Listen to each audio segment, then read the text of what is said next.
Hello students, एक बार फिर से आपका बहुत बहुत स्वागत है हमारे और आपके अपने चैनल ब्राउन स्टडी में। आज मैं आपके लिए मोस्ट इंपॉर्टेंट टॉपिक लेकर के आया हूं जो कि आप लोगों को ज़रूर से ज़रूर पता होना चाहिए। ठीक है दोस्तों, तो आपको मैंने जैसा कि थंबनेल में और टाइटल में बता ही दिया है कि आज मैं आपको बताने वाला हूँ भारत चीन युद्ध जो हुआ था 1962 में। तो उस बारे में मैं आपको पूरा बिल्कुल डिटेल से एक एक चीज़ समझाऊँगा, जिससे कि आपको बिल्कुल अच्छे से समझ में आ जाएगा कि एक्चुअली में वहाँ पर प्रॉब्लम क्या हुई थी और किस वजह से वो युद्ध स्टार्ट हुआ था और उसका परिणाम क्या हुआ था, कितने सैनिक मारे गए थे, कितने घायल हुए थे, कितने लापता हुए थे, सभी के बारे में पूरी डिटेल इस वीडियो में मैं देने वाला हूं आपको। तो वीडियो काफ़ी ज़्यादा इंटरेस्टिंग होने वाली, तो वीडियो को लाइक कर दीजिए और साथ ही साथ चैनल को सब्सक्राइब कर लीजिए, बेल आइकन दबा लीजिए। तो चलिए वीडियो आज का शुरू करते हैं और आपको बताते हैं। तो देखिए, आपको पता ही होगा स्टूडेंट्स कि भारत चीन युद्ध जो हुआ था 1962 ईस्वी में, उससे पहले क्या हुआ था कि भारत की आज़ादी हुई थी। फिर उसके बाद यहाँ से आपकी स्टार्ट होती है। देखिए, आपका फर्स्ट पॉइंट जो यहाँ से निकल के आता है वो आता है कि आज़ादी के बाद से चीन का भारत के प्रति दोस्ताना संबंध। ठीक है, तो आपको पता ही होगा कि आज़ादी के बाद से चीन और भारत के रिश्ते काफ़ी अच्छे चले थे। उसके बाद दोनों देशों के बीच में कुछ मनमुटाव हुआ, जिसकी वजह से युद्ध की स्थिति पनपी थी। तो यहाँ पर देख सकते हैं आप, यहाँ पर दिया गया आज़ादी के बाद से चीन का भारत के प्रति दोस्ताना संबंध। अब देखिए, यहाँ पर आप समझते जाइए एक एक पॉइंट को। तो यहाँ पर देखिए दिया गया है कि भारत 1947 में स्वतंत्र हुआ और 1959 में, कब, तो 1959 में People's Republic of China PRC बना। ठीक है, पीपुल रिपब्लिक ऑफ चाइना कब बना था, तो 1949 में बना था। और भारत कब स्वतंत्र हुआ था, तो 1947 में हुआ था।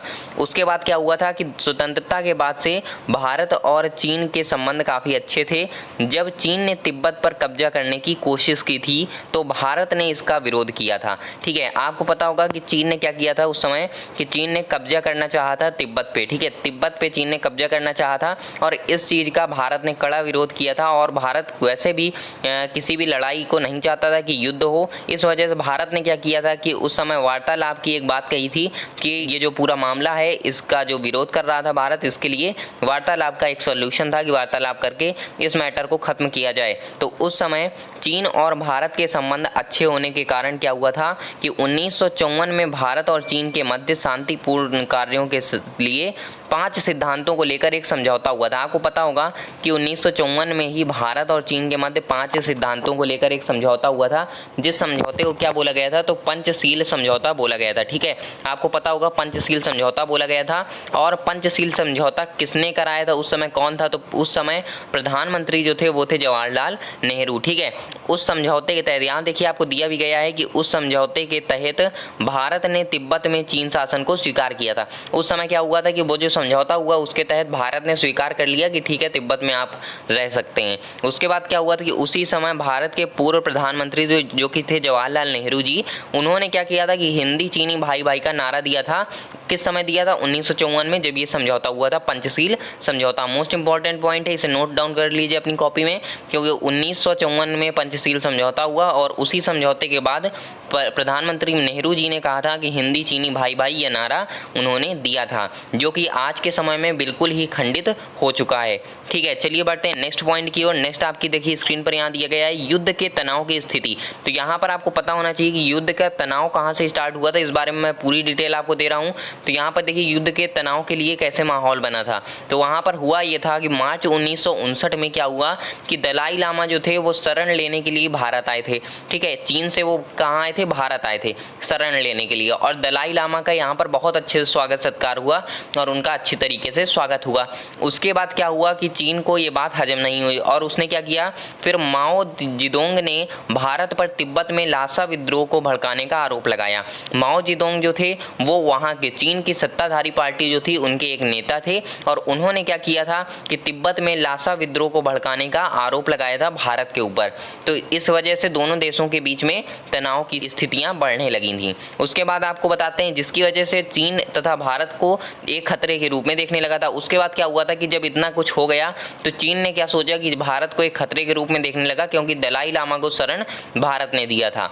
नेक्स्ट पॉइंट आपका यहाँ से निकल के आता है, यही भारत चीन युद्ध की बड़ी वजह बना था। आपको पता होगा यहीं से 1959 से ही भारत और चीन के जो रिश्ते थे, जो अच्छे रिश्ते थे, उनके बीच में तनाव आना शुरू हो गया था। नेक्स्ट पॉइंट आपके स्क्रीन पर यहाँ पर दिए गए 10 जुलाई 1962 को लगभग 350 चीनी सैनिकों ने एक भारतीय चौकी को घेर लिया था। इन्हीं सभी के बीच क्या होता है कि उसके बाद 3 साल तक, करीबन 2 साल तक शांतिपूर्ण इसी तरीके से तनाव की स्थिति रहती है। उसके बाद क्या होता है कि 10 जुलाई को 1962 को लगभग 350 चीनी सैनिक ने एक भारतीय चौकी को घेर लिया था, चारों तरफ से एक भारतीय चौकी को घेर लिया था। उसके बाद से यहाँ पर और तनाव और युद्ध की स्थिति बनने लगी थी। अब देखिए वहाँ पर मुख्य युद्ध का आरंभ कैसे होता है ये मैं आपको बताता हूँ। तो मुख्य युद्ध का जो आरंभ हुआ था वो कैसे हुआ था, यहाँ पर समझने का प्रयास करिए।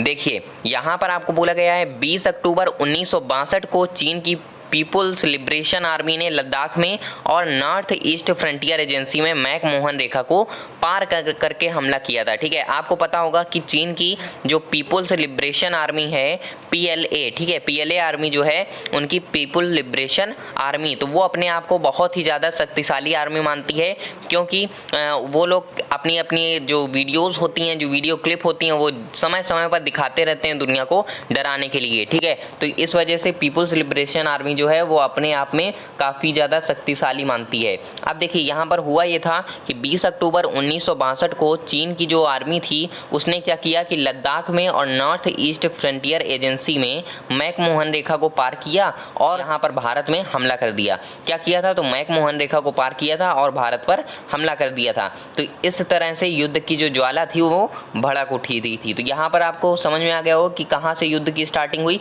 अब देखिए इस तरह भारत चीन ने क्या हुआ था कि इस तरह से चीन ने भारत को धोखा देकर बिना कुछ बोले युद्ध की शुरुआत की थी। ठीक है, ये सब जब पूरा मामला हो गया था तो इस तरीके से चीन ने क्या किया, धोखा देकर के युद्ध की शुरुआत कर दी थी और भारत की आर्मी जो थी उसको बिल्कुल भी अंदाज़ा नहीं हुआ कि क्या होने वाला है, युद्ध की स्थिति नहीं आएगी। वो लोग क्या सोच रहे थे, भारत के जो सैनिक थे, वीर सैनिक थे, उन्होंने सोचा था कि यहाँ के जो युद्ध की सीमाएं हैं वो चीन यहाँ की युद्ध की सीमाओं को लांघेगा नहीं और युद्ध की स्थिति नहीं बनने देगा।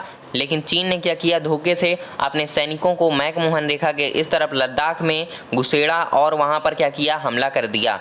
ठीक है, तो यहाँ तक की बात आपको अच्छे से समझ में आ गई होगी। उसके बाद हुआ ये था कि भारत की तरफ से कोई भी तैयारी न होने की वजह से उनके काफ़ी ज़्यादा सैनिक मारे गए थे और साथ ही साथ चीन ने क्या किया था कि भारत के जितने भी टेली लाइन थी, जितने भी सूचना संचार की व्यवस्थाएं थी, उन सभी की लाइनें कट कर दी थी, जिस वजह से हेड क्वार्टर जो भी थे उस पर संपर्क करना मुश्किल हो पा रहा था। तो यहाँ पर यही बात निकल के आती है सामने कि भारत की युद्ध के लिए तैयारी न होने के कारण भारत को युद्ध में पराजय बर्दाश्त करनी पड़ी थी और अंततः 20 नवंबर 1962 को युद्ध विराम की घोषणा कर दी गई थी। कब हुई थी युद्ध विराम की घोषणा, तो 20 नवंबर 1962 को हुई थी और ये युद्ध काफ़ी ज़्यादा भारत की तरफ से देखा जाए तो नुकसानदायक रहा था, साथ ही साथ चीन की तरफ से भी नुकसानदायक रहा था और इसी के साथ तिब्बत पर चीन ने कब्जा कर लिया था। तो इसके बाद से क्या हुआ था कि चीन ने क्या किया था कि तिब्बत पे कब्जा कर लिया था। ये सभी आपको बातें बिल्कुल अच्छे से पता होनी चाहिए। अब यहाँ पर हम बात कर लेते हैं कि युद्ध में क्षति कितनी हुई थी, किस देश को कितनी कितनी क्षति हुई थी। तो यहाँ पर आप देख पा रहे होंगे, नीचे मैंने इसका चार्ट तैयार कर रखा है। यहाँ पर देखिए, अब ये देखिए यहाँ पर मैंने बताया आपको कि युद्ध में जो क्षति हुई थी वो भारत की तरफ से ज़्यादा हुई थी। यहाँ पर आप देख पा रहे होंगे कि यहाँ पर मृत्यु दर कितनी थी, तो भारत में मृत्यु हुए थे कुल टोटल 1383। ठीक है, कितने हुए थे, तो 1383 लोग की मृत्यु हो गई थी। घायल कितने हुए थे, 1047 लोग घायल हुए थे। उसमें से लापता कितने सैनिक हुए थे, 1696 सैनिक लापता हो गए थे और बंदी कितने बनाए गए थे, तो 3968 सैनिकों को बंदी बना लिया गया था चीन की ओर से। वहीं पर चीन की बात करें तो चीन में मृत्यु हुई थी 722 सोल्जर्स की और यदि हम यहाँ पर बात करते हैं कि घायल उनके कितने सैनिक हुए थे, तो घायल हुए थे 1697 और लापता एक भी नहीं हुए थे, बंदी एक भी नहीं बनाए गए थे, क्योंकि चीन उस युद्ध में विजय रहा था। इस वजह से चीन की कम मृत्यु दर हुई और घायल भी ज़्यादा हुए। ठीक है, घायल ज़्यादा हुए थे लेकिन मृत्यु कम हुई थी। तो उम्मीद करता हूँ ये आपको पूरी बिल्कुल अच्छे से नॉलेज हो गई होगी कि कितना कितना किसको नुकसान हुआ था उस युद्ध से और क्यों युद्ध की शुरुआत हुई थी और युद्ध का परिणाम क्या हुआ था। ये सभी बातों को मैंने अच्छे से विस्तार से आपको बता दिया है। उम्मीद करता हूँ ये बिल्कुल अच्छे से आपको समझ में आ गया होगा। अगर आ गया हो तो इस वीडियो को लाइक कर दीजिएगा, साथ ही साथ चैनल को सब्सक्राइब करके बेल आइकन दबा लीजिएगा, क्योंकि आगे भी ऐसी ही एजुकेशनल वीडियोज़ आपके लिए मैं लाता रहता हूँ, क्विज भी मैं लाता रहता हूँ। जल्द ही आपको भारत चीन की जो अभी सीमा में विवाद चल रहा है उस बारे में भी आपको एक जानकारी भरी वीडियो मिल जाएगी। तो उम्मीद करता हूँ ये वीडियो आपको काफ़ी ज़्यादा अच्छी लगी होगी। वीडियो अच्छी लगी है तो लाइक करके दोस्तों के साथ शेयर कर दीजिए, कमेंट करके बताइए आपको और किस टॉपिक पर वीडियो चाहिए। इसका जिसको भी PDF चाहिए हो वो टेलीग्राम चैनल को ज्वाइन कर लीजिए, link in the description box. कल मिलूंगा एक और नई वीडियो के साथ, तब तक के लिए जय हिंद जय भारत।